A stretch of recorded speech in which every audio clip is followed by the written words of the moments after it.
సూర్యాపేట జిల్లా అర్వపల్లి మండలం తిమ్మాపురం గ్రామంలోని తెలంగాణలో ప్రసిద్ధిగాంచిన అఖండ జ్యోతి స్వరూప శ్రీ సత్యనారాయణ స్వామి దేవాలయం నందు రథసప్తమి వేడుకలు ఘనంగా నిర్వహించారు.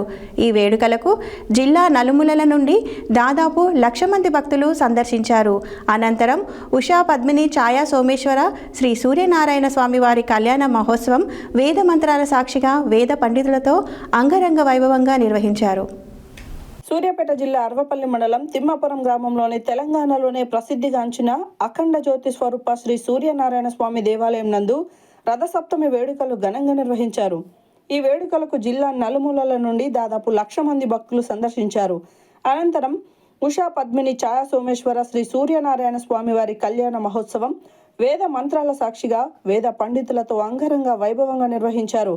సూర్యనారాయణుడి గుడి నిర్మాణ దాత కీర్తిశేషులు కాకులారపు జనార్దన్ రెడ్డి 7 సంవత్సరములు శ్రమించి నిర్మించగా వారి తదనంతరం వారి కుటుంబ సభ్యులు కాకులారపు రజిత, కలాంబిక, మేఘన దేవాలయంలో పూజలు నిర్వహిస్తున్నారు.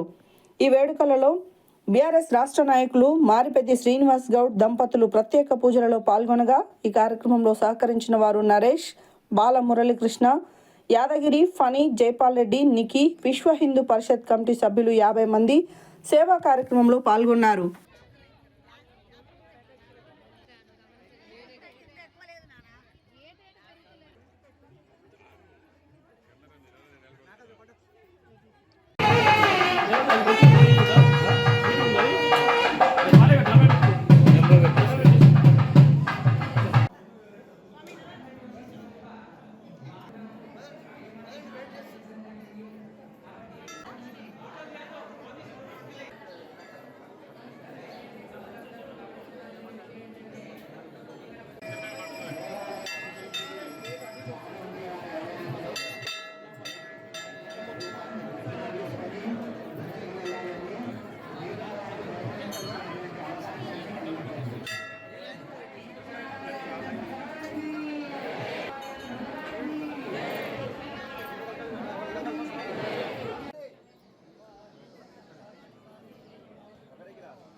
ఈరోజు రథ సప్తమి చాలా విశేషమైనటువంటి రోజు.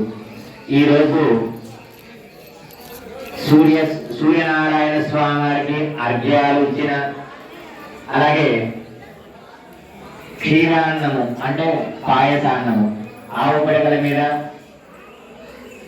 ఆవు పాలతోని పాయసాన్నం తయారు చేసి చిక్కుడాకుల్లో స్వామివారికి నివేదన చేసిన వారికి, అలాగనే స్వామివారి పూజా కార్యక్రమాల్లో కానీ స్వామివారి కళ్యాణ మహోత్సవంలో కానీ ఎవరైతే పాల్గొంటారో వారికి విశేషమైనటువంటి ఫలితం ఉంటుంది. ఏంటయ్యా విశేషమైనటువంటి ఫలితం అంటే, గ్రహాలకెళ్ళ రాజు ఎవరంటే సూర్య భగవానుడు. మనం పుట్టిన దగ్గర నుంచి మనం ఈ భూమి మీద జీవించున్నంత కాలం కూడా మన యొక్క ఓం నమో భగవతే సూర్యాయ నమః. అఖండ జ్యోతి స్వరూప శ్రీ సూర్యనారాయణ స్వామి క్షేత్రం ద్వాదశ ఆద్య క్షేత్రం. ఈ క్షేత్రం జాజిరెడ్డిగూడెం మండలం తిమ్మాపురం గ్రామం సూర్యాపేట జిల్లాలో ఉన్నది. ఈ రోజు రథసప్తమి కావడంతో భక్తులు స్వామివారి దర్శనానికి తెల్లవారుజాము నుంచి అధిక సంఖ్యలో రావడండి. దాదాపుగా ఈ రోజు రథసప్తమి కావడంతో స్వామివారి తెల్లవారుజామున స్వామివారి పాదాల మీద కిరణాలు పడతాయని భక్తులు తెల్లవారుజాము నుంచే స్వామివారి దర్శనాలకు పోటెత్తడం జరిగింది. దాదాపుగా 1,00,000 మంది ఈ రోజు స్వామివారి దర్శనాలు చేసుకోవడం జరిగింది. మధ్యాహ్నం స్వామివారి అన్నప్రసాదం, మధ్యాహ్నం మహాసౌరభము, సాయంత్రం 5:30 ఉషా పద్మిని ఛాయ సమేత శ్రీ సూర్యనారాయణ స్వామి కళ్యాణ మహోత్సవం కన్నుల పండుగ నిర్వహించడం జరిగింది. సూర్యాపేట జిల్లా జాజిరెడ్డిగూడెం మండలం తిమ్మాపురంలో శ్రీ అఖండ సూర్యనారాయణ స్వామి దేవస్థానం. ఇదొక అద్భుత దేవస్థానం, న్యాచురల్ గా వెలిసిన దేవస్థానం. జనార్దన్ రెడ్డి అని చెప్పేసి ఈ యొక్క దీనికి పూర్తిగా నిర్మాణ దాత. వాస్తవంగా జనార్దన్ రెడ్డి గారి పక్కన సంగమనే విలేజ్, వారి అత్తగారు ఇక్కడ పక్కన ఉన్నటువంటి సోలిపేట. ప్రతిరోజు ఇక్కడికి అత్తగారికి పోతుంటే కళలో అంతకుముందు జనార్దన్ గారికి సూర్యదేవుడు ప్రత్యక్షమై పలానా గుట్ట దగ్గర నేను అక్కడ ప్రత్యక్షమై ఉన్నా, నా జ్యోతిని వెలిద్దు అని చెప్పేసి అంటే ఈయనకు 1-4 సార్లు కూడా 1-4 సార్లు చెప్పిన తర్వాత తప్పకుండా దీన్ని ఏదో ఒకటి చేయాలని చెప్పేసి అని వస్తున్న సందర్భంలో అత్తగారింటికి వెళ్తుంటే ఇక్కడ దేవుడు ప్రత్యక్షమై గొర్రెల కాపు రూపంలో దేవుడు ప్రత్యక్షమై, జనార్దన ఎక్కడికి వెళ్తున్నాను, నాకు ఇక్కడ తప్పకుండా నువ్వు ఇక్కడ జ్యోతిని వెలిగించని చెప్పేసి అంటే జనార్దన్ రెడ్డి వాస్తవంగా ఆగి వెనక మనిషి చూసేసరికి అక్కడ ఎక్కువ మనిషి కూడా కనిపించలేడు.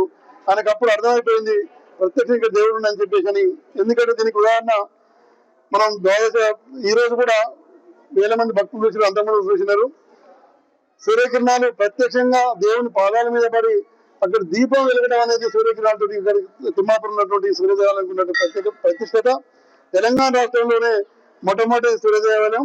ప్రత్యేకంగా ఏంటంటే కాశీలో కూడా గర్భగుడిలో ఈ యొక్క ద్వారేశ్వర విగ్రహాలు ఉండవు, కానీ సూర్యుడు 12 నెలల పాటు ఒక నెలకు ఒక రూపంలో వస్తున్నట్టుగా ఇక్కడ ద్వారేశ్వర విగ్రహాలు కూడా ఇక్కడ ప్రతిష్ఠించడం గొప్ప విషయం. గర్భగుడిలో సూర్యదేవుడు, ఛాయాదేవి, ఉషాదేవి వారి సమేతంగా ఇక్కడ ఉన్నటువంటి వీరు, వారితో పాటు ద్వాదశ విగ్రహాలు ప్రపంచంలో ఎక్కడ లేవు. ప్రత్యేకంగా తిమ్మాపురంలో ఉన్నట్టు మా యొక్క అందరి అదృష్టంగా భావిస్తూ ఈ రోజు దాదాపు 1,00,000 మంది భక్తులు, 1,00,000 పైచిలకు భక్తులు ఇచ్చేసినారు. వారికి కూడా ఎలాంటి ఇబ్బంది లేకుండా నిర్వహణ ఉన్నటువంటి నరేష్ బృందం అవుతుంది. కాకినాడ